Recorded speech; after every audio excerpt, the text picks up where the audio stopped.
the Drone Newsroom. Stop the music. It's time for news. Jeff Sills is standing by in the drone newsosphere to give us all the news. What's happening, buddy? Well, apparently this week, DJI decided they were going to release a drone. Oh, yeah, I heard about that. The DJI Air 2S that had leaked and stuff finally showed up. And this drone has a lot of interesting features. A 20 megapixel 1-inch camera, 10-bit color space camera, 80 ADS-B AirSense, 8 gigabytes internal memory. And when it films you, it makes you look attractive, apparently.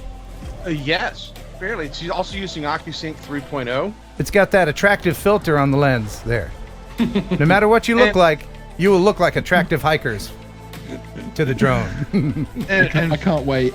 5.4K video at 30 frames per second. What was that again? It does 5.4K video at 30 frames per second. Does it do 4K at 60? I would assume so. I'm Okay. just trying to figure out the 5.4K is kind of interesting. Yeah, well, that's one more K. I mean, this has, Yeah. it's just not just 4K. It's got one extra K on it, which is, that's a lot of Ks to deal with. And it also has support for the FPV goggles, the version 2s. Oh, that's good. I think all their stuff should be compatible going forward. Don't you think? Yeah, I do. I think it should. Wow. Look at all the stuff you can do. Heck, This bit impresses me, and Ash from Droning On actually put a video out earlier showing the obstacle avoidance. He was running through the woods, etc., and it did pretty well. So that's good. I'm glad they came out with another cool drone after the dismal failure of the DJI FPV one. Swing and a miss. You can't win them all. Just my opinion, though. Just my opinion again. But wow, this they did give you some nice goggles, though. They do. Yeah. So how big is it, Sean, compared to the other one? It's exactly the same size. It's very, very similar. Obviously, you could the gimbal looks different, of course. But yeah, it is and it kind of looks like the Porsche 928 for car people, right? From the top, from the bonnet. Which with actually the headlights. One of my viewers, Mike Drennan, spotted that, and since then I can't think of it. It looks like a silver Porsche 928 now. So it's got pop-up headlights, does it? Yeah, that's it. Actually, the 928 didn't have pop-up headlights. And in Europe, you have to have headlight washer things on them, don't you? On your cars? No. Don't you have to have little thing that squirts water on your headlights to clean them? Isn't that a regulation? No. Some cars have them, some cars don't, but it's not a regulation. Oh, okay. Yeah. All right. I thought you would squirt that non-fluoridated water right on those. Back to you in the newsroom. All right. So next in the news, the Juventas CubeSat is going to be a satellite that's going to be launched into space. This is part of what they call the ESA Heron mission. But recently they needed to be able to test the low-frequency radar for this particular device. And the best way that they could come up with doing that was to use a drone. Yeah. So they lifted the satellite 50 meters into the sky using a drone and then tested the radio frequencies for this particular drone so that they would know that it was going to be able to function properly in its mission when it goes into space. Okay, we're going to talk about this in a second, but which story are we going to, Jeff? This is the Hera mission. This is the asteroid radar drone. Oh, the asteroid one. Gotcha. Okay. Yes. All right. Is that the drone there? You said asteroids, right? Yeah. Sean, you don't have to put up with half the crap that I do. Oh wait, no, I got the right. No, okay. Now. All right, no, I got the right. I'm serious, man. That's what I think of when you say asteroids. Here it is. Here's the video. Here's the video. So, yeah. Okay. So they had this fairly heavy lift drone pick this thing up and to be able to do the testing. And this is probably one of the first times that I have ever seen them use a drone or even test a satellite in this manner, which I thought was very unique, and I look forward to being able to see more tests like this in the future. All right. What's going on there, Sean? What is that? What do you have there? This is my little friend. He heard that I was co-hosting TNL, and he wanted to come along and say hi to Jeff and try and put all of the Avery issues behind him and make friends with the bird world. The what world? The bird world. I don't know where they No. Well, everybody's heard about the bird. Bird, bird, bird. Well, the bird is a word. Well, a bird, bird, bird. Well, the bird's a well, well, a bird, bird, bird. Well, the bird is a word. Well, a bird, bird. The bird's a well, well, a bird, bird, bird. Well, the bird is a word. Well, a bird, bird. The bird's a well. Revenge, Sean. Revenge is the word that I'm thinking of right now. I will let you know that, sir, that I will find a way. Yeah, all you have to do is put a pin in the mail with instructions on what to do. All right. Oh, yeah. What's next, Jeff? All right, so next we have some updates. The Autel Evo 2 series is going to be receiving a smart controller. Oh, yes, this looks pretty cool. And I've been talking with Autel, and I think they're going to send me one early. So they said it's going to come out later this month. Looks pretty exciting. That's sexy. You really do need this, though, because there's not a Crystal Sky type option. And everybody seems to fly their Evos with their phones mostly. But do you think this might make DJI update their smart controller? We could see a smart controller too? I don't know, but this has HDMI out. Wow. So that's, that makes perfect sense. Yeah, it looks cool, man. That looks really cool. I can't wait to get my hands on that. Yeah, I'm impressed with Autel. It's going to be an improvement.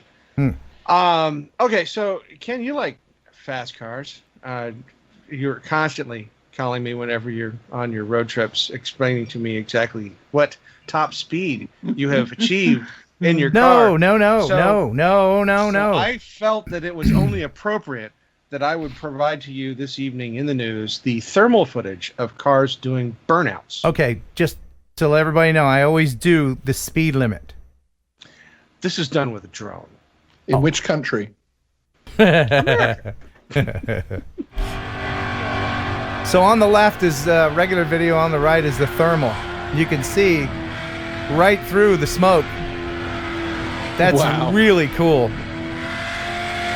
Now, what I loved about this video is that as you're watching the thermal video, you will see flakes flying off the back of the tires. Yeah.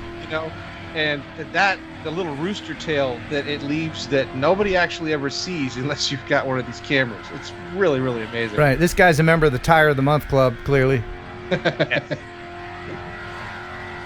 You know what?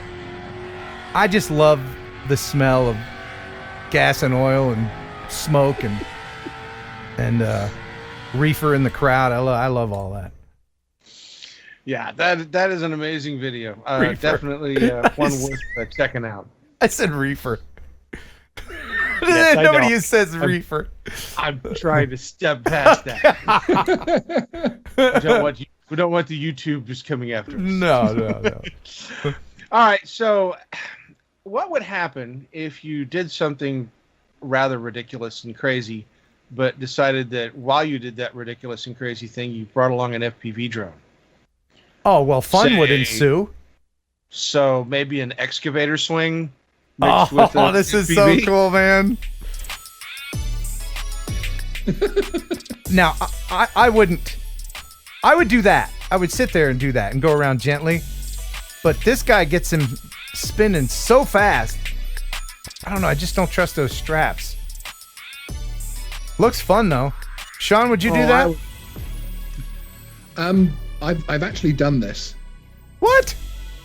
I have actually been suspended below the bucket of a digger going over the side of a lake. Oh, okay. Yeah. We didn't have any kind of fancy thingy, though. We were hanging onto the bucket. Oh, you were just hanging on to the bucket. Okay. Yeah. It didn't last very long. They're screaming and then the splash, right? Yeah, exactly. Which was the idea of it, to be fair. I think I could track myself flying, hanging off. Now, I did fly a FPV hanging off of a crane once, but it wasn't swinging around.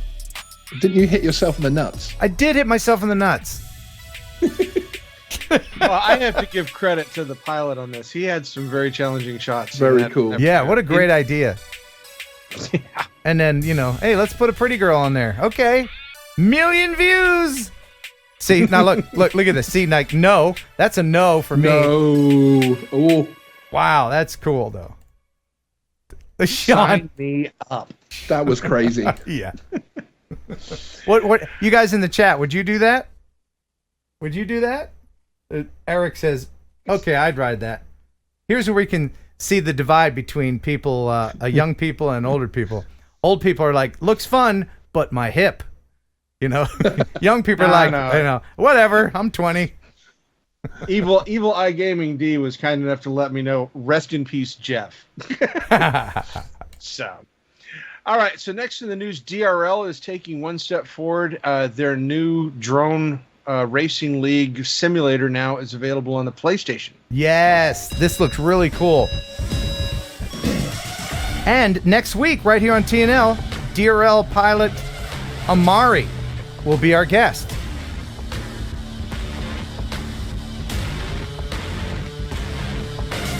Anybody have this in the chat? Anybody out there?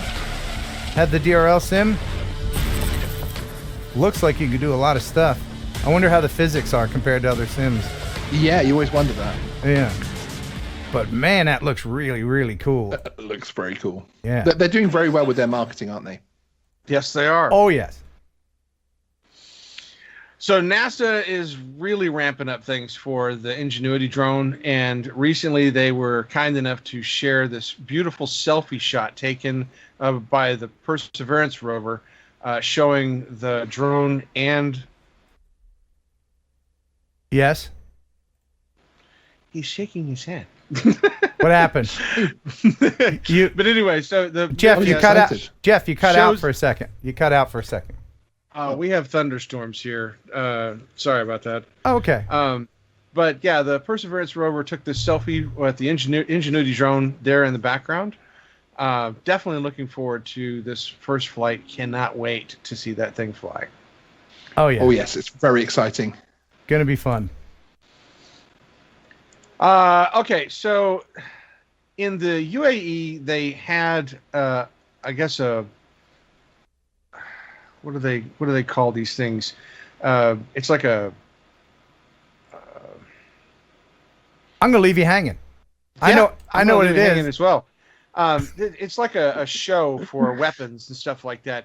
And in the UAE, they showcased a couple of new aerial weapons, one of which I thought was rather interesting to share with you guys. This is the Adasi Q3X. It is a suicide drone able to carry 4 precision-guided munitions. So not only does it fly in and loiter around, but then it will fire precision-guided munitions at the target, and if all else fails, it just crashes into it and blows up. Wow. Okay. Yeah, really unique. So why bother designing it to look cool if it's just going to destroy itself? It could be anything. It could be just the ugliest thing ever.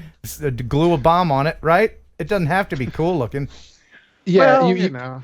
You have a feeling it might have been one of those situations where you have these weapons R&D companies that have billions to spend. So like, okay, we don't really need it to look anything. It could just look, really basic. And then some guy, no, we've got more budget. Way more budget. Let's make it look really cool. Yeah. I've just got a feeling it might have been one of those situations where the overspend continued. Sure, I guess so. Well, you got to make it look cool to sell it. I mean, nobody's going to buy just a box. I guess so. Yeah. Yeah.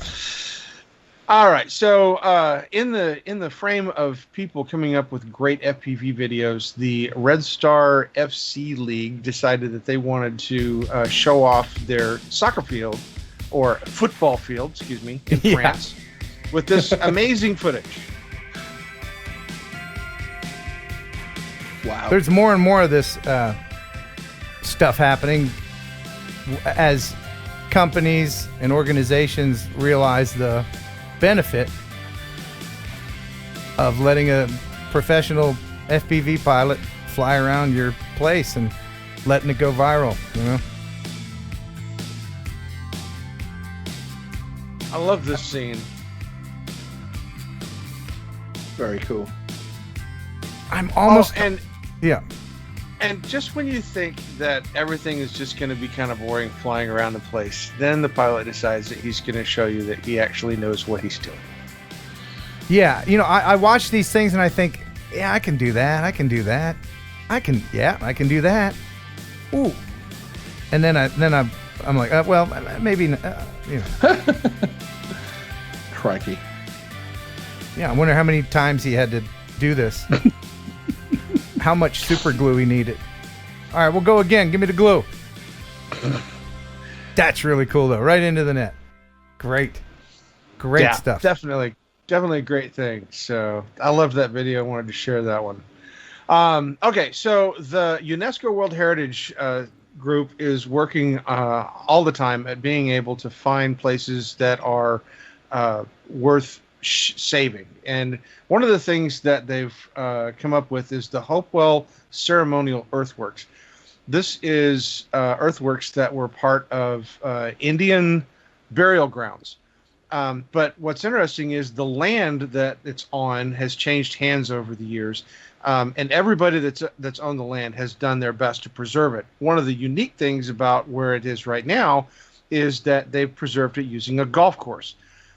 So to start mapping out the area and to get a clear view of what these earthworks look like, naturally you use a drone.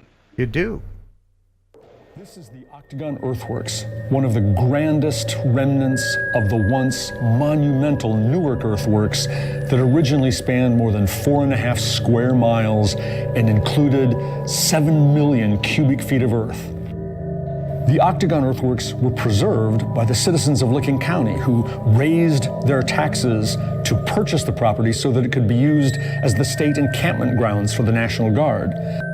The Octagon Earthworks is one part of a serial nomination of several Hopewell Earthworks sites that we've called the Hopewell Ceremonial Earthworks, and we're hoping soon to be nominating that site, that set of sites, to the UNESCO World Heritage List. UNESCO is the United Nations Educational, Scientific, and Cultural Organization, and they recognize the most important cultural sites in the world. The Great Pyramid of Egypt is on the list, the Great Wall of China. Natural sites like the Grand Canyon are on the list as well. Stonehenge is on this list. Just these iconic ancient sites. And we think the Newark earthworks and the other earthworks that make this nomination deserve to be on that site because of their enormous scale, because of the incredible knowledge of geometry and astronomy that's built into the earthworks. So that's one of the things we think that make these sites World Heritage List worthy. That's cool. And finally, a golf course has an actual use. That's wonderful to hear. Good use of music on that, wasn't it? You always think those clips wouldn't sound quite as good without the atmospheric music, sort of, you know. Woo. I found it distracting, to be honest. But, you know. All right. So next in the news, this one is for our beloved guest from England. This is straight out of Wales. Drone pilot David Ian Jones uses a drone to move his sheep at the Wrexham farm. So happens that he... Yes, Jeff? He has a mother sheep that is a little defensive of her lambs. What was that? That was a Phantom -1? What is that thing? See it again. Oh, man. Remember when you used to have to plug the battery in with wires on a Phantom? Good times. That's crazy. Yeah. Did you say mother sheep? Yes. Okay. All right. All right. Hey, hold on. Hey. We got a new member. It's Mr. Beauchart's kid, I think. Jordan Beauchart. Excellent. Welcome. became a member of the Pigeon Jerky Gang. So that's member number 2 out of 10. Hopefully we'll get tonight. Now back to you in the newsroom. All right, so last for the evening, and these particular drones videos now have been termed a name. They're called one-shot drone videos. And this particular video is made by a group called Skypower out of London. They decided that they wanted to make a video similar to the ones that were made here in the United States in Minnesota by Lee Courage and Todd Bizzari. This is one of the English bowling lanes. And you can tell it's English bowling lane because they bowl on the left. That's fairly close to me, actually. You know where this is? Yeah. I've been on that street. I haven't been in there, but I've been to a couple of the venues along that street. That's now, cool. Correct me if I'm right. That's underground, is it not? Bloomsbury Lanes, is it underground? I think part of it must be, yeah. I don't see any windows to the outside. Yeah, I'm just curious. One thing that bugs me about some of these videos is that when you go into these buildings, especially with this where they're underground, how are they dealing with the interference of having all that earth above them? It doesn't matter. I mean, it just matters where the controller is. It would be like one story down, like literally the first basement, if that. But yeah. Oh, that's cool, man. Look at that. That's so clever.